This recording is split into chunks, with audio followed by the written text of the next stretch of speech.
My name is Pauline Dibs. I work at Umaya Lighting Design here in Dubai. I've been working here for the past 7 years. I started out as an intern, became an assistant lighting designer, and now I'm a lighting designer.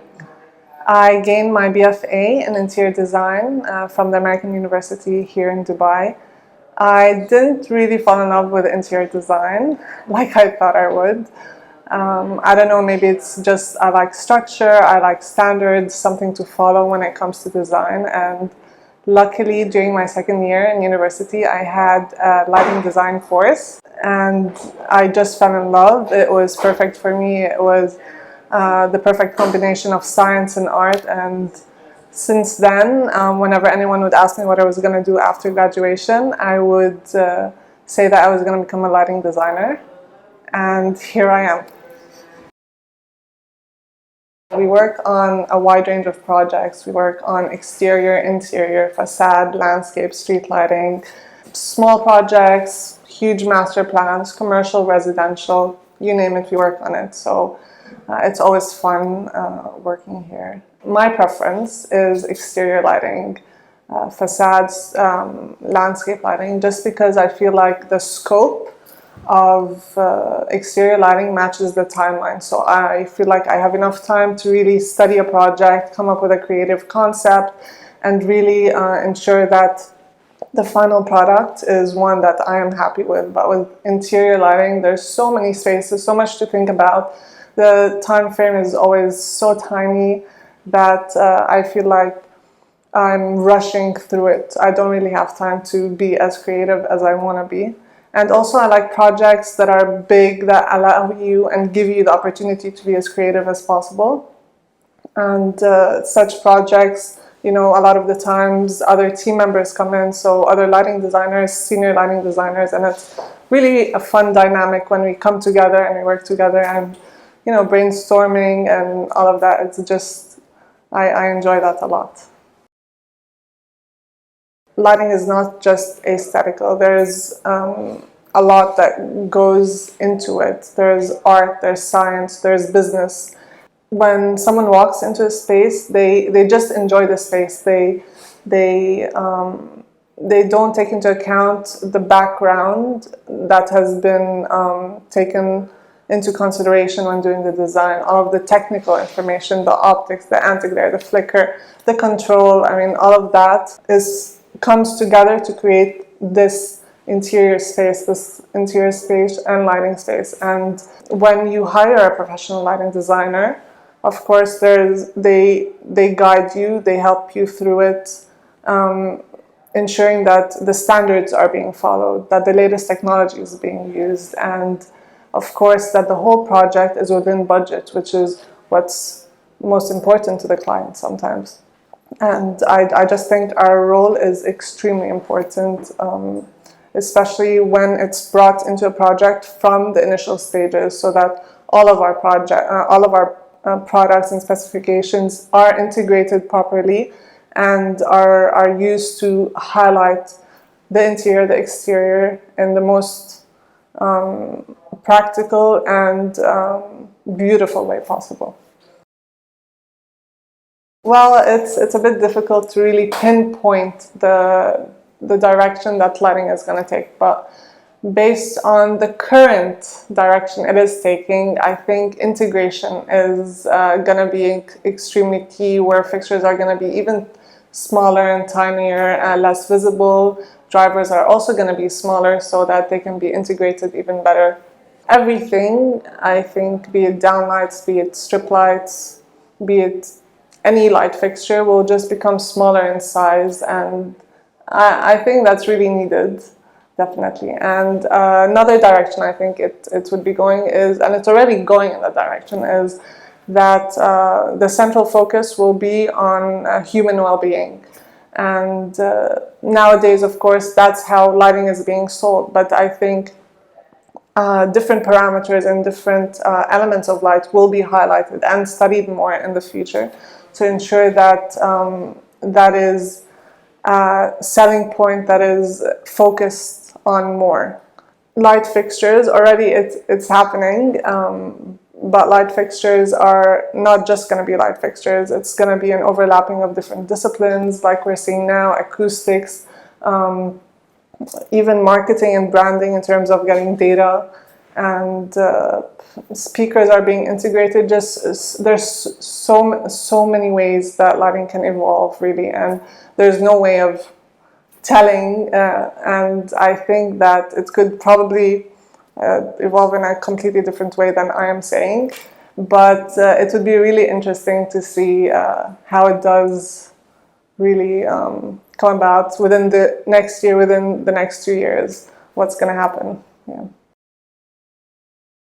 Personally, I would spend whatever time and money I had on studying smart street lighting and preventing crime. I think that is a really important area to focus on. I know it's being studied in the US, in Europe, and Australia. For example, in the US, they have this new technology embedded into the street lights where they can sense when there's a gunshot in the vicinity. And so that is directly translated to the police station, and then the reaction is direct, and that helps save lives every single day. And I think this type of technology should be studied and implemented within the Middle East. Maybe not the UAE, because it's a very safe country, but in other countries, studying the unsafe locations and areas and streets, and trying and maybe creating mock-ups and seeing how that translates and how that really helps the community. And I think that would be a really interesting area to study. I'm proud of a lot of projects, but specifically, I would say, is a project that has recently been finalized here in the UAE. It's the CocaCola Arena. I think I enjoyed it a lot just because, like I said, I enjoy working with a team, so it was a really large project, and I got to work with other lighting designers, senior designers here in the office, and we had a clean slate, so we could be as creative as possible. The sky was the limit, and it's not always the case in all the projects, and it was really fun to come up with new concepts, installations, and then just go through the whole process of 2D, 3D, doing the mock-ups, and then finally seeing it installed. And I mean, that experience is incredible. And I don't know, a lot of my projects don't really get built quickly, so I don't get to see the final result. So this was really a great experience, and plus it was one of the first projects I work on in Revit, and nowadays all the projects are being directed towards that, and to do such a big project for the first time in such a program was really challenging, but I am proud that we got it done, and we did it well, thankfully, and it was just a nice foundation to continue using that program, and yeah, it was just a fun experience overall. I think, one, moving from interior design, a completely different field, to lighting design and starting and learning everything from scratch, and honestly it took me at least 2 years to really get my foot on the ground and be a bit comfortable with lighting design and with the knowledge that I have. And so today I'm still learning, and also just generally I have a fear of public speaking and presenting and sharing my concept with anyone. And so over the years, 7 years, I have gained a bit more confidence. I mean, it was difficult, but I am more confident now. It's a woman in lighting, and her name is Grisel Herrera. She used to be a senior lighting designer here at Umaya, and it was during the period when I was an assistant lighting designer. And we were together as a team for at least 3 to 4 years, and it was when I first started. So everything, I mean, most of everything that I know currently is because of her, and Not only did she teach me about lighting, but just watching her work, learning how to be patient, how to deal with clients, how to present, how to network. There's so many things I learned from her, and just her as a personality. I mean, she's incredibly charismatic. She's so positive, and while I worked with her, I tried to kind of suck it in as much as possible. And even till today, if I am stressed at work, just the other day I was thinking I had so many submissions, I was so stressed, and I'm like, how did Griselle do this?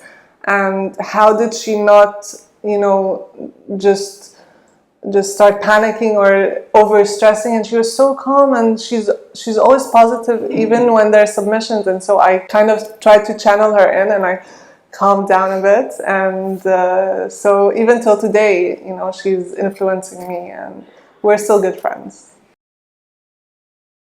As cheesy and corny as it sounds, light is a part of me, not just at work, but outside of work. So whenever I go into a space, my eyes directed to light, and I'm sure, as is with any lighting designer. And I just admire the lighting, and I take it in and kind of like process it and think of, okay, so maybe this is a good way to use light, and it kind of forces me to not be monotonous in my design and to continuously change, and that is the effect of light in the end. It's inspiring in any form.